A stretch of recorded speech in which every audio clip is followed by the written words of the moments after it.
Alors c'est une position qui est très catastrophique. Une fois qu'on est là, qu'on est complètement en étranglement, là, ça va mal se placer. Donc on va déjà revoir les rappels de cet étranglement. Donc quand on est en arrière, première règle, c'est d'essayer de contrôler les jambes de l'adversaire en rentrant les pieds à l'intérieur. Voilà. Hop, je suis là. Et j'essaye de tenir le kimono. Et là, il peut bouger. Vas-y, bouge. Voilà. Première étape. Ceux qui n'ont pas de kimono, c'est pas grave. On peut prendre les bras à l'intérieur. Et on y va. Il faut bouger un peu. Voilà. Si par là, c'est pas grave. Je suis toujours ici. Ok. Donc, avec kimono et version sans kimono. Et il y a également ça, qui est beaucoup plus basique. Voilà. Là. Donc, si vous n'avez pas de kimono, vous adaptez. Alors, la règle pour l'étranglement, ce qui est important, c'est la ligne d'épaule au-dessus de la sienne. Et deuxième étape, si je fais ça, c'est bien. Mais si je fais ça, c'est mieux. Pourquoi? Parce que si je porte le bras en bas, je vais prendre, crocheter le bras, et c'est râpé. Si je fais ça, là, fini. Donc, je passe bien au ras, je suis là, je fais un bras d'honneur, ma main bien derrière, je pousse, et là, petit détail, avec mon pectoral droit, je pousse. Voilà. Étranglement sanguin et ou respiratoire en fonction de la position dans laquelle vous le prenez. Quand on est là, c'est désastreux, on est quasiment foutu. Alors là, il ne faut pas regarder en judo, c'est interdit. Donc, première étape, on va essayer d'exploiter une erreur qui est souvent commise, c'est quelqu'un qui croise les jambes devant. Donc, s'il croise les jambes devant, je crochette ici, voilà, tout simplement, je bloque, je prends appui là et je pousse. On commence, donc ça c'est assez facile.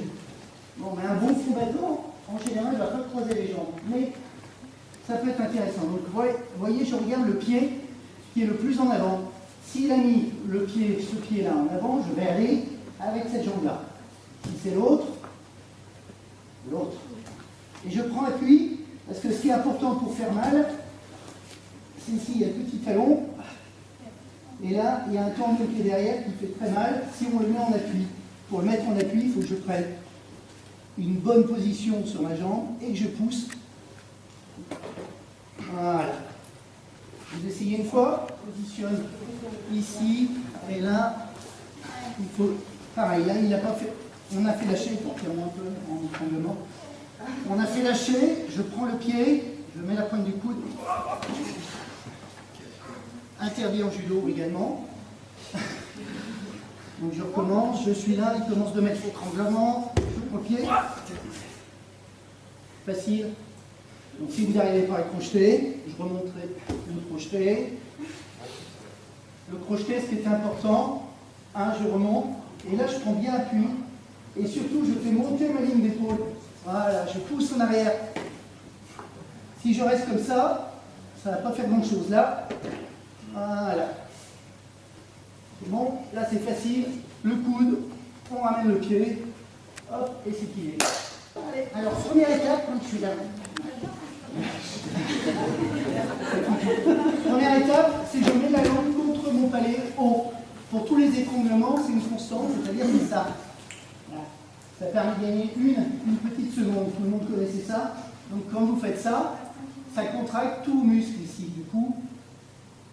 Donc ça permet de gagner déjà quelques secondes. Donc première étape. Voilà. Deuxième étape, je vais aller chercher le bras. Il faut qu'il me laisse parler. Je ne vais pas attaquer ce bras tout de suite, je vais aller chercher le bras qui est là, avec mes deux mains. Alors, je peux taper dans les yeux. Et je peux prendre un doigt, j'ouvre le doigt, et je crochette. Comme ça, j'ai le contrôle déjà de cette main. Et cette main peut prendre ici pour dégager et me laisser un peu d'espace. Je rentre mon manteau. Maintenant, je suis en sécurité. Là, vas-y, bouge un peu. Voilà. Donc je remonte. Ça c'est important. Vas-y. 1, 2. Voilà. Ok. Et après, j'ouvre. On recommence.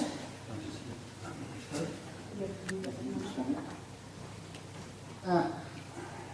Je prends et j'essaye d'ouvrir ici. Je rentre le menton.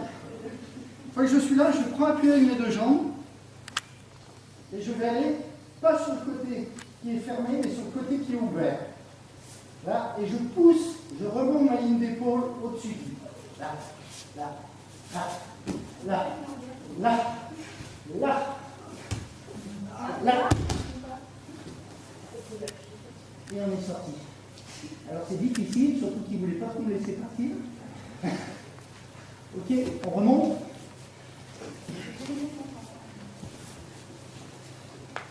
Donc, on y va. 1. J'ouvre. Je rentre le menton. Et là maintenant, je pousse avec mes jambes. Voilà, je pousse. Vous voyez, mes fesses là sont sorties. Attends, on reste. Les fesses sont sorties, sont plus hautes que les siennes. Et maintenant, on va ça, je tourne. Et je remonte sur lui, même si je suis comme ça, c'est pas grave. C'est pas catastrophique. Là. Ok? Après, on se regarde. Donc, voilà. J'ai enlevé. J'ai pris. Mais là, ça ne marche pas ici après, donc au col. S'il y a un petit espace ici, voilà. Il y a un petit espace, je peux passer ma main sur ma tête pour pousser. Je remonte. Voilà. Il me laisse un petit espace, il commet une faute. Je mets ma main sur mon oreille et je pousse. Ok? Bon, vous faites ça, on va terminer là-dessus. Et maintenant, vous faites un petit randori dès que vous avez essayé avec votre partenaire. C'est-à-dire que ce coup-ci, Bernard n'a vraiment pas l'attention que je m'en aille et moi je vais essayer de m'en aller. Alors normalement j'ai perdu en 95% des cas, surtout si j'attaque comme ça. Parce qu'avant il y a un dossier qui s'appelle la prévention, pour ne pas arriver ici, on le travaillera une autre fois. Allez, c'est parti. Il y a une tolérance